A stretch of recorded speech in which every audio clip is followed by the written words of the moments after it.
have to make this video especially for my teenagers. I'm talking to my teenagers right now. Or even if you 10, whatever, I'm going to make this specifically for kids. I'm going to put this in the kids section. It just came to my brain about, I started thinking about Flavor of Love, but then I remember I was in high school during that time. And for me, I had friends and stuff, but I had haters. And so I wanted to tell my teenagers that sometimes people, you internalize the bullying or the haters or whatever. You have to remember this. People who sit there and they talk about people, they are insecure. They have their own issues going on. So I wanted to talk about one of my so-called friends in high school. And I say so-called because he was a friend to no one. He had demons that nobody could explain, girl. So,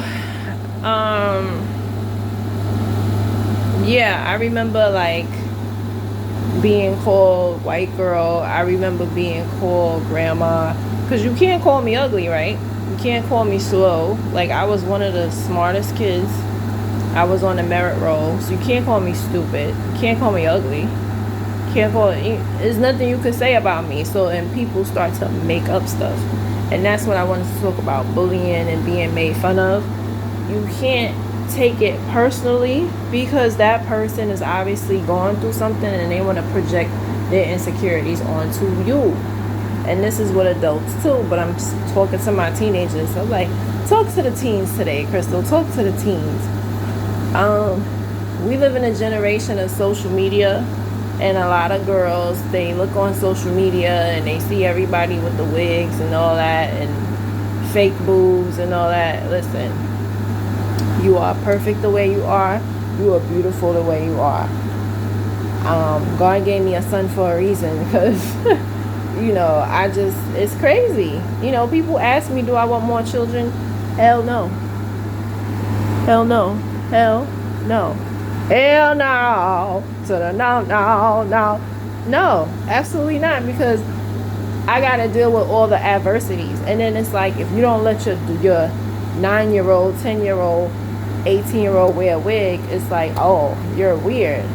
You got women who have nice hair from other ethnicities, Puerto Rican, Indian, whatever, and they let their daughters wear wigs. I'm not even Puerto Rican or Indian.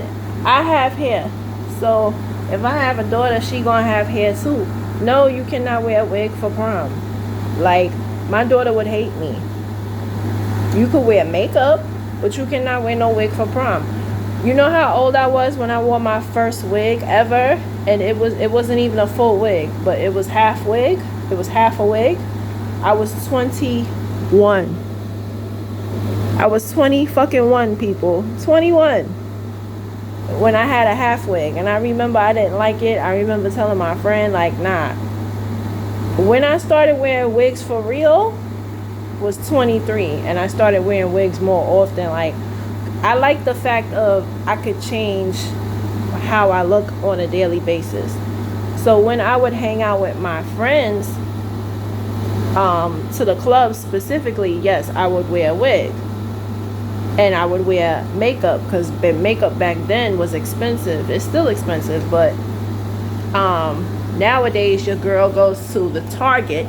I go to Target to get my makeup. Yes, I do. I don't have no shame in my game. I don't have no shame in my game, okay? I do not go to MAC no more because it's expensive. I remember going to MAC in 2013, 14, and makeup was $200. And then after a certain time, you have to toss it out because it can make you break out if the makeup is too old, right? So nowadays, if I want makeup, if I run out of foundation, first of all, foundation, and I wanted to briefly talk about that. Y'all got to get the liquid because the foundation, that's the where you got to use the pad and put it on, that's no good. After 6 months, it's dirty. You need to toss it. It could actually make you have unnecessary bumps and acne. I don't wear makeup as much no more, so I don't know why I have these bumps. I don't know, whatever. Maybe I need to change my pillowcases more often. But yes, I just wanted to share that quick fact, like with the makeup and stuff. You're not supposed to have it past 6 months. Eyelashes you're supposed to change daily. And it's just a lot of money. It's just a lot of fucking money. And the liquid foundation is so much better for your skin. It's more affordable. And you don't have to get Sephora and MAC. You don't have to do that. You know, you could get you some makeup from Target. Those of y'all who want to wear some makeup, y'all want to be grown, go to Target. It's okay. I'm 35 and I go to Target. Trust me, it's fine. It's perfect.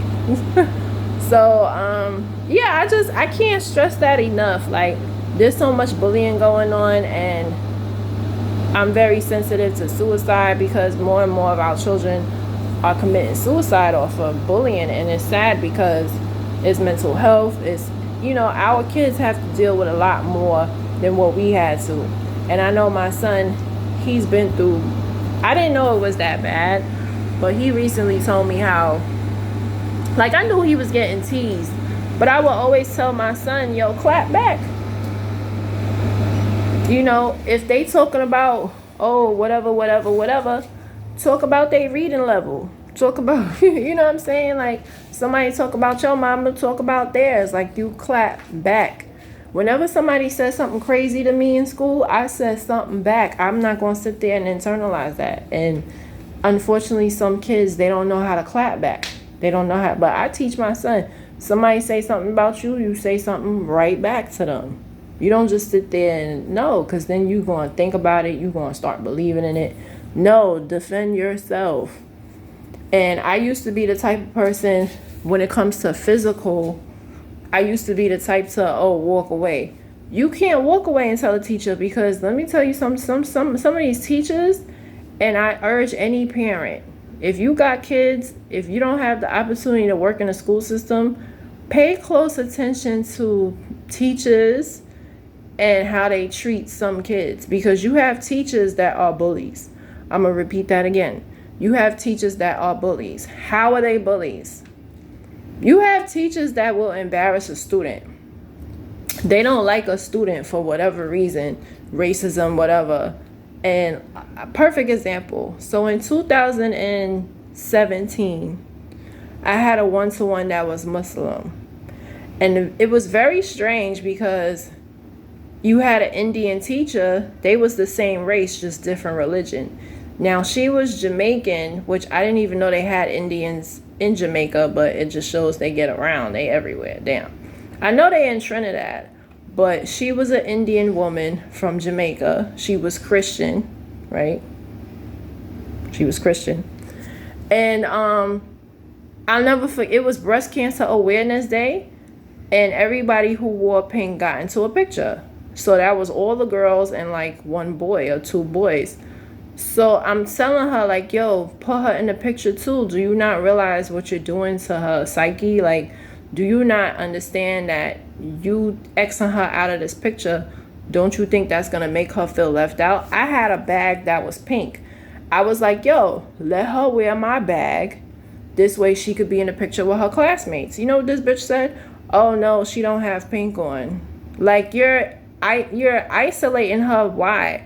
Because you don't like her because she Muslim. That's the vibe I got from her. The gym teacher now, she was a black woman, but the gym teacher, when the other kids didn't have they sneakers on, she was fine with it. You know, she didn't get on their case. When my one-to-one didn't have her sneakers on, oh, it was World War III. Like, she was on her case. And I observed that, and I'm like, you're a bully. This is why the kids for the most part, they wasn't mean to her, but they would ice her out. They would isolate her. And I would tell them, like, yo, she's just like you. The only difference is religion. Get out of that. And I would tell it to their face, like, no, she's just like you. Okay, she's not a terrorist. She's not any of that. She's a human being. Treat her as such. And I stood up for her. Not just because that was my one-to-one, but it's just the ignorance of this country is like, Christian. First of all, as a black person, you can't afford to be racist. I'm going to say it again. And this is up for discussion. This is up for debate. As a black person, you don't have a right to be racist. Like, first of all, you could go, just like my professor from Mega Evers. I graduated from Mercy, but I went to Mega first. My professor, she said, you can go anywhere in the world and nobody likes black people. And that's a fact. Nobody, black Americans specifically. Once they find out you're from America and you're black, they hate you. You understand? So we are the most hated in the entire world. It's not just an American thing. Caribbean people don't like us. African people don't like us. Indian people don't like us. Puerto Ricans don't like us. So how dare you as a black American hate on a Muslim girl? And she's a girl. Like, she's a little ass 12-year-old girl. Like, but I stood up for her. That's just an example of they was bullying her. They didn't even realize it was bullying because they so used to treating somebody that's different than them. And then it's like the ignorance of a black American / Jamaican. You are a Christian because of slavery, sweetheart. That's the only reason why you're Christian. If you was from Yemen, like my 1-to-1, you be Muslim too. And that's the ignorance. You know what I'm saying? I just had to bring that out because it was just, But the bullying, parents, you have to pay close attention. When your kids come home and they telling you stuff, believe it. Believe it. It's real. And yeah, those are my thoughts to my kids, to my parents. I'm going to put this on the kids section and the parent section, but we could all stop bullying together if we all get involved. If you're a teacher or para, don't turn your nose. Now, some kids are intimidating. They are, I'm not going to lie. There was this kid named Malachi, and I had worked at this school. I was there from 2018 to 2019 school year. And he was the type of kid that if you didn't have a backbone, he will make you look dumb. But me, I stood up for myself. You're not going to sit there and talk about my son. And no, that's not going down. So you do have students that are a little intimidating. But to my teachers, you got to stand up for yourself. You got to have a backbone. Because you can't let that kid feel like they won. You can't feel them like they run shit. And I can't stress that enough. But yeah, with bullying as an adult, you could stop that. You could definitely stop that. Most bullying goes on because teachers encourage it. And that's just the sad truth. I'm about to say my son. My father, he went through severe bullying, which was the racism. And guess who was in charge of the racism? The teachers. The kids follow suit, but the teachers are the one that they was fine with it. They was never put in detention. They was never suspended or any of that. And anybody that's a baby boomer that grew up in a white neighborhood, they will tell you that these teachers were responsible for the bullying. They were dead responsible for it. So I, encourage my parents, make sure you pay attention to your kids. Kids, stand up for yourself and clap back. And those are my thoughts.